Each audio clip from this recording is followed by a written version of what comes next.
Hi BookTube! My name is Sarah and welcome to the Bookish Knitter. Today I am coming to you with my October 2022 wrap-up and stats video. So if you're new to my channel, I do my best to do one of these every month. Some months I miss.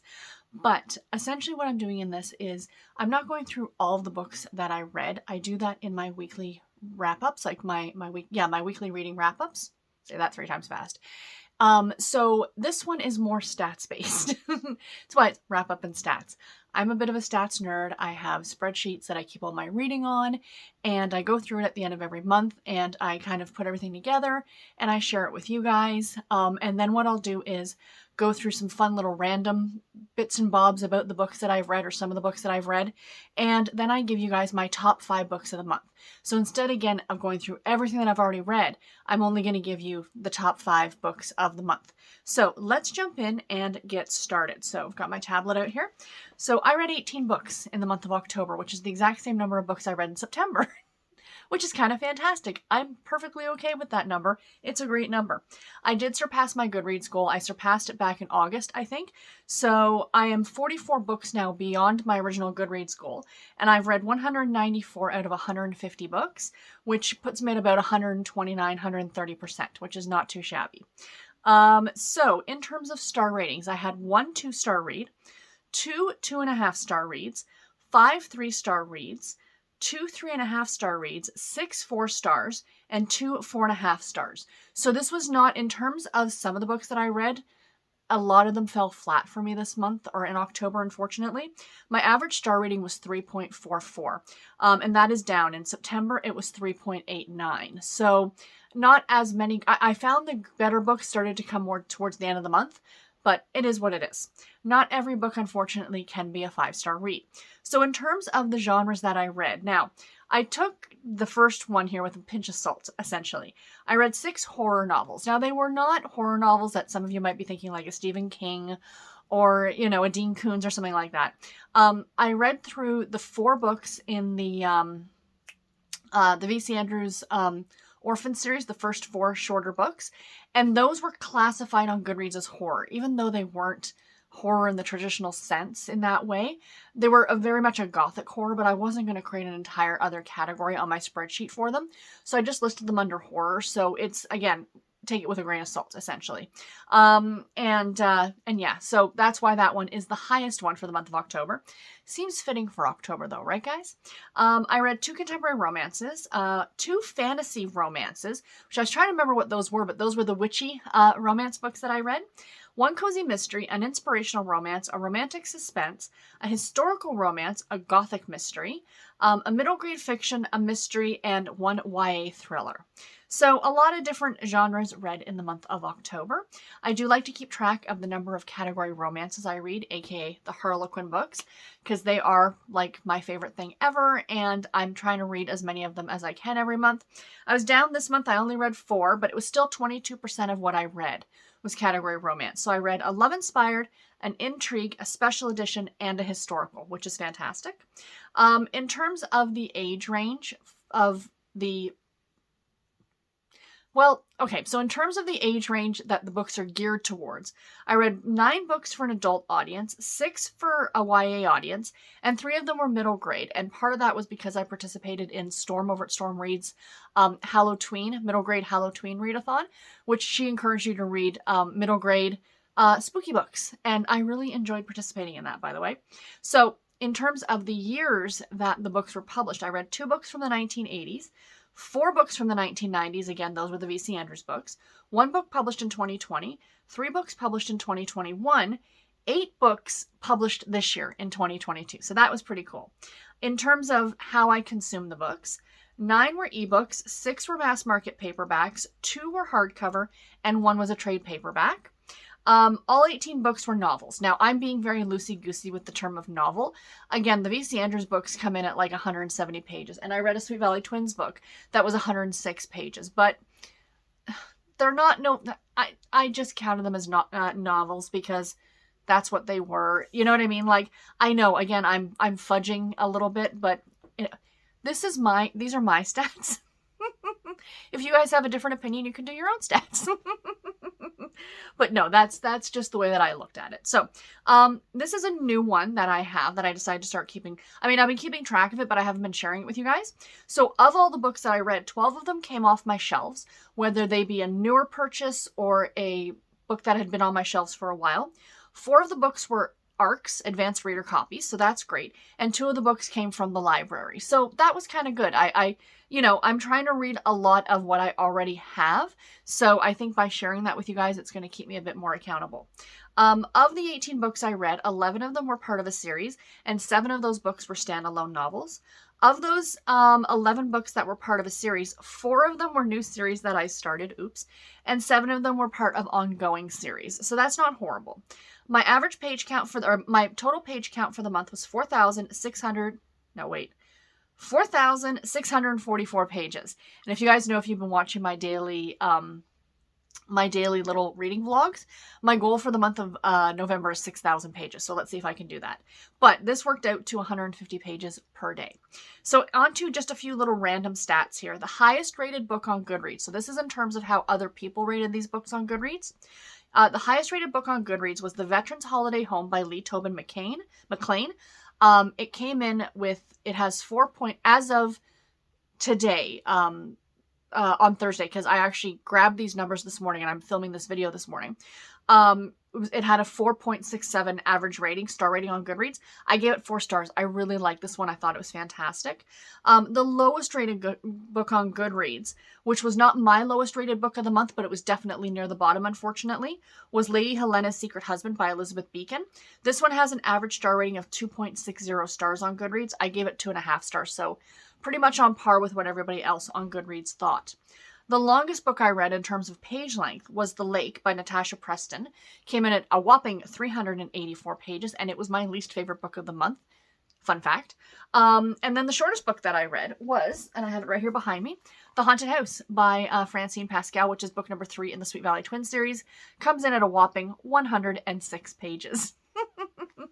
So yeah, so there are, let me just put that back there because I'm going to be talking about that book this week. On my weekly wrap-up. So let's get into my top 5 reads of the month. So coming in spot number 5, and as I like to say, this is from least most favorite to most favorite, Decoy Training by Carrie Dodd Panino. I gave this book 4 stars. I really enjoyed it. I talked about this one very, very recently. It's about a war veteran who was wounded in Afghanistan, who found a dog while he was in Afghanistan, and he named the dog Decoy. And then he was in a explosion and trapped under a tank. The man, his name is Shane, not the dog. And the dog actually rescues him. So now he's back stateside healing. And he ends up joining this program to make Decoy, help Decoy become a search and rescue dog. And he meets a woman by the name of Piper, I think is her name. And the two of them start a relationship. Well, they kind of dance around each other. There's a lot of flirting and stuff like that. But she's being stalked by someone. Her husband died in service. I think he was a Marine. And he died overseas. So she's a war widow. And of course, Shane served in the military as well. So anyway, it was really good. I really liked it. I highly recommend it. The next one I read was, the next one on my list here is Ghost Girl by Ali Malininko, I think. And I gave this one 4 stars as well. This is a middle grade book that I read for Storm's Challenge. And it was really cute. It was spooky, which is what I really liked about it. I didn't expect the level of spookiness for a middle grade book, and I'll talk more about that as we go on with this top 5 list.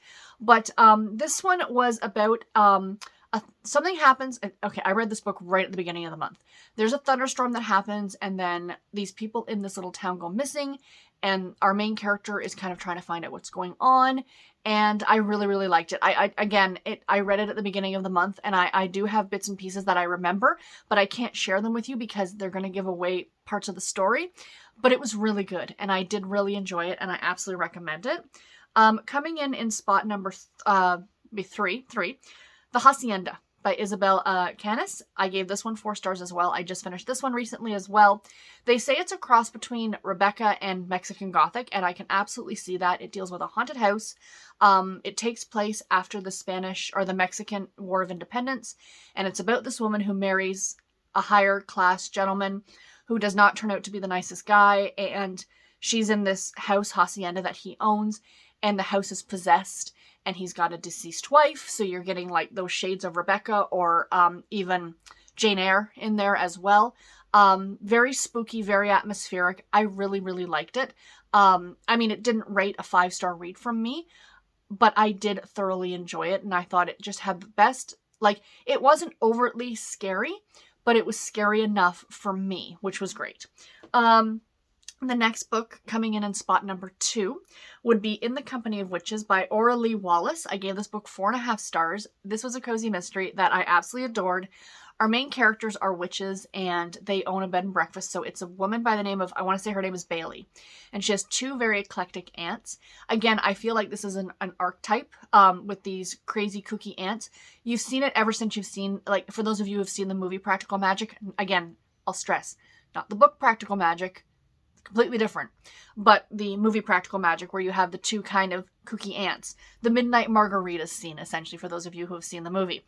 So, you know, you see this a lot now. At least I find that if a character has two aunts who like raised her or took care of her, the TV show Sabrina the Teenage Witch highlighted this perfectly as well.